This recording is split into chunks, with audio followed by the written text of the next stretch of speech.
धनु राशि के सभी महानुभावों को नमन। हम यहाँ बात कर रहे हैं शनिदेव के गोचर का। आपके राशि से चौथे कर रहे हैं। लघु कल्याणी ढैया है आपके राशि पर। होगा क्या? देखिए, पहली बात तो यह है कि शनिदेव जब भी देवगुरु की राशि में विचरण करते हैं, संचरण करते हैं, तो जिस भाव में संचरण करते हैं उस भाव को विस्तार देते हैं। आपके चतुर्थ भाव पे संचरण कर रहे हैं, इस भाव का विस्तार होगा, सुखों में वृद्धि होगी, चल अचल संपत्ति का लाभ हो सकता है। बस एक बात के बारे में थोड़ा सतर्क रहिएगा कि माता जी का स्वास्थ्य का ख्याल रखिएगा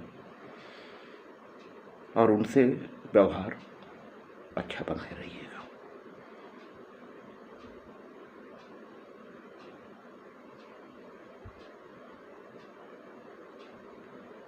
उनकी शनिदेव की तीसरी दृष्टि आपके षष्ठ स्थान पर है, तो आपको रोग रिपुरिन से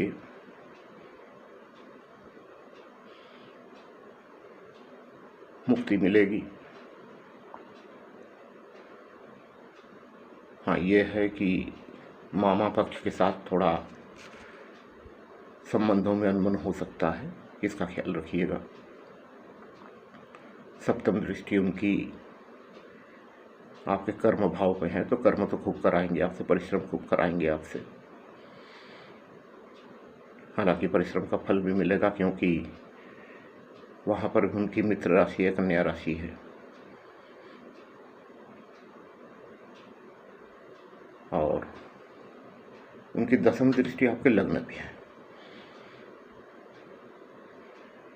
तो लग्न पर दृष्टि होने की वजह से आलस्य की भावना बहुत आएगी आपके अंदर, आलस्य बहुत आएगा। तो इस चीज़ से बचिएगा, क्योंकि बहुत ज़्यादा आलस्य अगर होगा तो ये आपके कामकाज को प्रभावित करेगा, तो दिक्कतें सामने आनी शुरू हो जाएगी।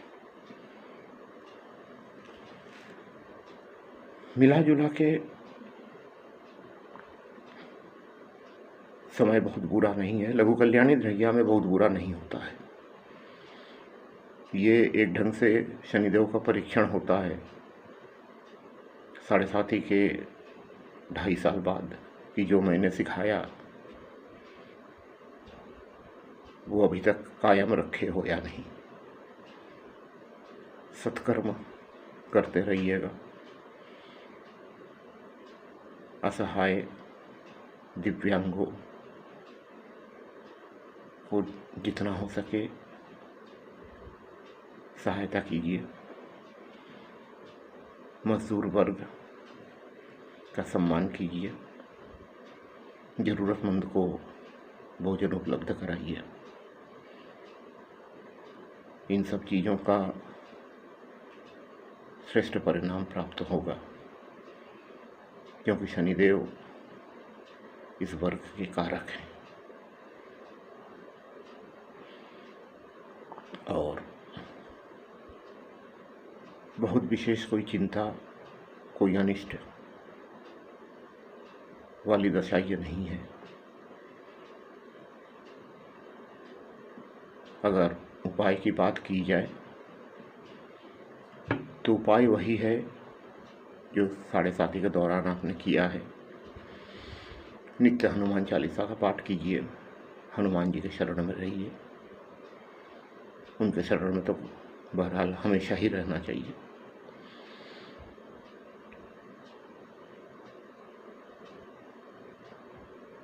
शनिदेव के मंदिर में उनका दर्शन कीजिए। हर शनिवार क्षमा प्रार्थना कीजिए अपने किए हुए गलतियों के लिए। नित्य आशुतोष भगवान शिव का जलाभिषेक कीजिए।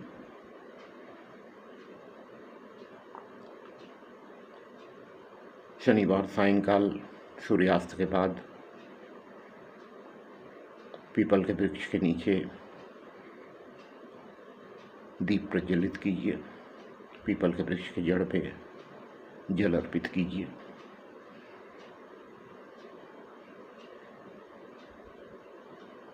यदि मार्केश वगैरह की दशा चल रही हो या शनिदेव की स्थिति आपकी कुंडली में बहुत ज़्यादा पीड़ित हो तो अपनी निजी ज्योतिषी से संपर्क कर लीजिए। अगर मंत्र जाप वगैरह के लिए कहते हैं तो कोशिश कीजिए खुद करने का। अगर पूर्णतया असमर्थ है करने के लिए तो किसी ब्राह्मण देव से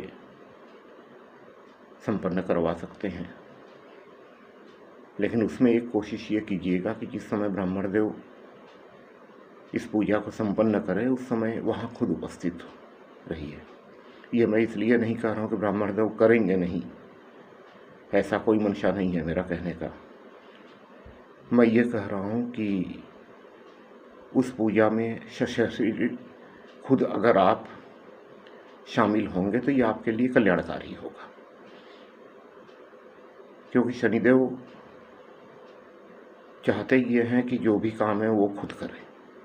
नहीं खुद कर पा रहे हैं कोई बात नहीं, ब्रह्मण देव से करवा रहे हैं, लेकिन कम से कम हम खुद वहाँ शामिल तो हो ही सकते हैं।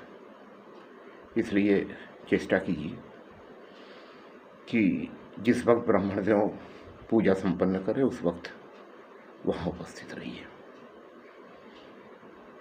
ये आपके लिए कल्याणकारी होगा। और अगर ऐसी कोई दशा नहीं चल रही है तो जो साधारण उपाय है वो करते रहिए, राहत मिली रहेगी। क्योंकि देवगुरु की राशि में स्थित होकर शनिदेव कभी भी बहुत अनिष्टकारी परिणाम नहीं देते हैं, तो इसलिए बहुत चिंता का विषय नहीं है।